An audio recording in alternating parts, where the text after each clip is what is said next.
Hello everyone, welcome to my YouTube channel, Bonya the Simplifier, where I simplify things for you, for your better understanding. As I promise, I'll always come with the issues that are affecting the common mwananchi, talk about them, and have maybe suggest solution for some of the issues affecting our society. We'll discuss them and have a way forward. Karibu sana. Today I want to talk about development, some of the pillars that need to be looked into for us to have a meaningful development, a development that will help our people move from the poverty that we are wallowing in. Kwa hivyo karibuni sana. Today I have summarized some of the foundational basic development pillars into 8. I'll speak to them in brief, and then maybe in my subsequent videos I'll give an in-depth analysis. We interrogate the issues, and then have a discussion, and then have maybe a way forward that what should be done in order to move forward as a country and maybe get rid of the issues, some of the basic issues that we are having in a country maybe shall be eliminated, like jobs, creation of jobs. Kwa hivyo marafiki wenzangu, subscribers, stay tuned and we interrogate some of the issues that our leaders, maybe our current and the previous leaders, have ignored, but they must go back to the drawing board. We must go back to the basic in order to have a foundation of our economy. You cannot build an economy when you've ignored the foundational pillars. And that's where the problem is. And therefore, karibuni sana, we talk about these issues. As I said, there are 8.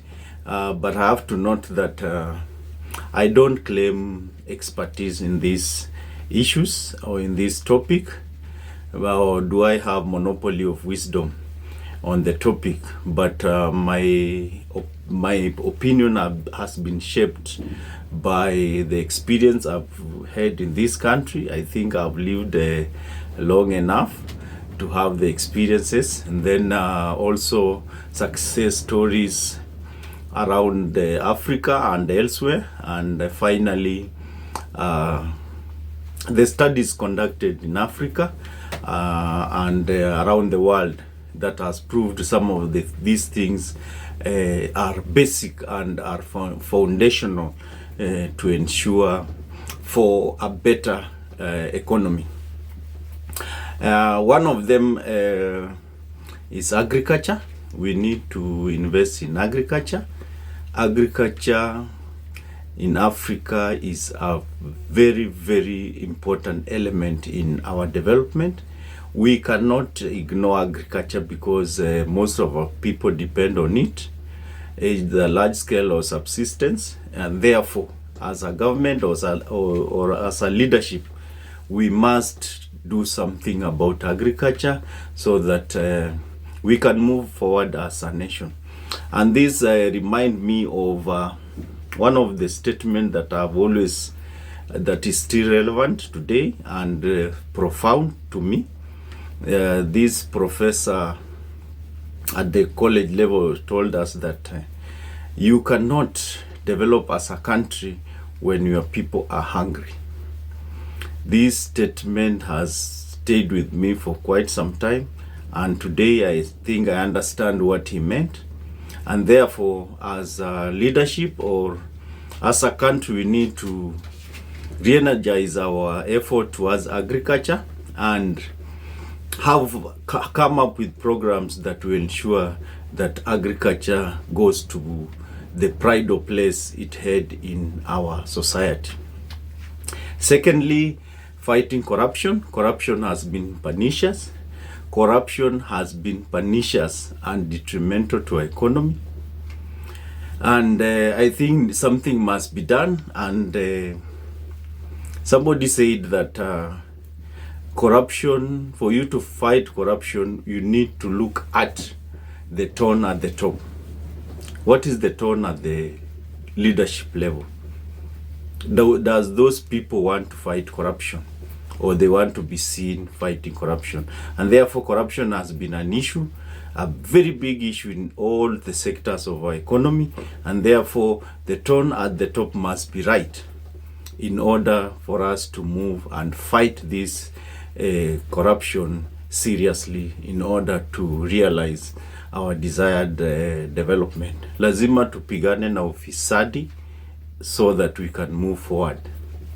The third one is investing in sports. Sports is $1 billion industry, $1 billion industry where it employs majority of the youth. Vijana, this is your area, this is your sector. It must be revived in order to absorb the youth. Youth are energetic and sports involve energy, and therefore we need to invest in this sector to make sure that it is very active and vibrant, ndio ichukue vijana. Otherwise vijana will always be on the street because they have nothing to do. Most of our jobs have been taken by the old people, and vijana wanabaki jobless, and therefore we need to get something for them to do so that they cannot go to the street to demonstrate. And the other one is the fourth one is investing in ICT. ICT is also $1 billion economy. This is where the world is going. We need to invest in ICT as a country so that we can create jobs for the youth. Youth are the majority. We must get something for them to do. Otherwise tutakuwa na hizi mashida. We'll always have these problems because youth are jobless. People will whip their emotion, they'll go to the street. And therefore, we must get something for them to do. The fifth pillar for an economic growth, number 5 is fighting tribalism. I've combined them: fighting tribalism, sanitize our politics, and embrace meritocracy. Define meritocracy. I know somebody will ask, because I said I'll make things simpler for you. I want to define meritocracy as this. Meritocracy, people get what they deserve. People, if it's a job, you deserve that job, you have the qualification. You get something because of merit, not because of you are politically correct or because you belong to that tribe. So we want to eliminate that kind of leadership, that kind of politics, and therefore that's why I'm saying we need to sanitize our politics so that we can embrace meritocracy and get rid of tribalism. We need so that we can have inclusive government where we pick the best in our society. We pick the best people for the job, and therefore this is one of the pillars I thought we need to look at. We need to seriously look at it in order to move forward as a country. We move from what we are referred to a third world country. Maybe we move to a second world country and also aim to be a first class country. Otherwise we'll always wallow kwa hii poverty. Hii umaskini. Poverty is umaskini. And therefore we need to make sure we invest in these basic and fundamental pillars of an economy, any economy. If you go to US, they have agriculture. They've invested in all these sectors. And that's why they have issues, but they are not as many as what we are seeing in Africa. The other one is voting in good people. Good people. This goes to the voters. Don't just be given 50 shillings, 100 shillings, 500 to vote in anyone. Let's have good people in office in order to have good leadership. What I mean is, we need responsible leaders. We need people who will follow the rule of law, people who will defend and preserve our constitution to the letter. We have people, as soon as they are elected, they start mutilating the constitution. They start having their own way, having their own style instead of following the constitution as it is. People fought for the constitution, but when somebody gets to power, he starts ruling the way he feels.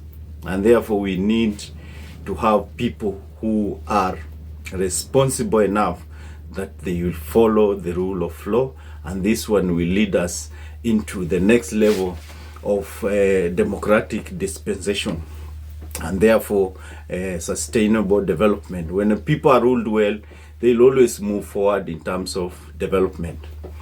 And then the other one is look, we need to relook at our education. That's my 7th point. We need to look at our education system. What are we teaching our children? What are we teaching our children? Very serious. That's a very serious question. And as a leadership, we need to interrogate these issues and ask ourselves, why did we remove a technical subject from the 844 system and then start saying this is not a good system? We had a very 844 was one of the best. We just needed to at least do some adjustment, retain the technical subject. How do you want to industrialize when you are not teaching your student practical subjects? How is it English is a compulsory subject in our curriculum and not agriculture and not art and craft and not music? Are we serious as a country? So these are some of the issues we need to interrogate in our system, in our education system, in order to get one of the best. China has one of the best curriculums.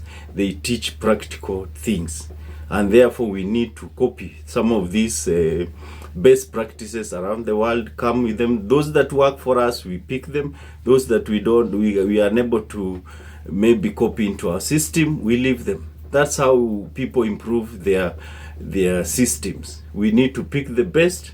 Those we can afford, we pick. Those we cannot afford, we leave them. So those are some of the issues we need to look at. And then the last one, number 8, is though controversial, but I'll say it.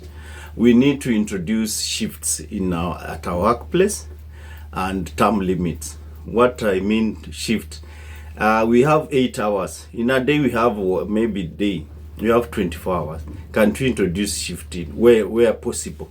I know there are jobs that we cannot introduce shift, but I believe there are others we can introduce shift so that we can expand the jobs that are available in the market. If we have maybe 5,000 jobs around, if we introduce shift, we can move to 7,000 and absorb an extra 2,000 people. For at least this, you've improved 2,000 livelihood of Kenyans. And then the term limit, where what I'm talking about is we need to introduce limits in terms of how many years can somebody work in an institution, one institution or one organization. We can decide to set a limit up to 30 years. At 30, at least your son or daughter, if you worked in an organization, you would have educated that kid or that daughter of yours or son up to university, or he has completed college. Now leave that opportunity for him to come in to work also for another 30 years for other people. But you've seen in this country, people work up to, he'll proudly tell you, I've been here for 40 years. Where will your daughter or your son work if you are still working in an organization for more than 30 years? Where will these people work? And you are working and you tell your son or daughter, you need to create your job. Why couldn't you create your own? For the last 30, you've not created your own employment opportunity. Why are you telling your son or daughter to create? Where will they get capital? So for me, I was thinking we need to create that room so that people come in, they leave, they give other opportunity, they get capital, they start their own business. These are things that have been practiced elsewhere, and we need, as I said, to pick the best and move with it. So those are the eight pillars for an economy, foundational pillars for a good economy to flourish. These are things that we need to invest in so that they can spur our growth to better heights, to greater heights than it is now. Otherwise, we'll always wallow in the poverty we are having since we got independence, and it seems it is getting worse for us. And therefore, as a leadership, we need to think, see where the problem is, we need to go back to the drawing board and see where did we go wrong. And therefore, in my next video, we'll interrogate these things, have an in-depth analysis of these issues, the 8 issues, and we'll make conclusion, and those who care to listen can listen, and we can have a way forward as a country. Kwa hivyo, see you in my next video. Adios.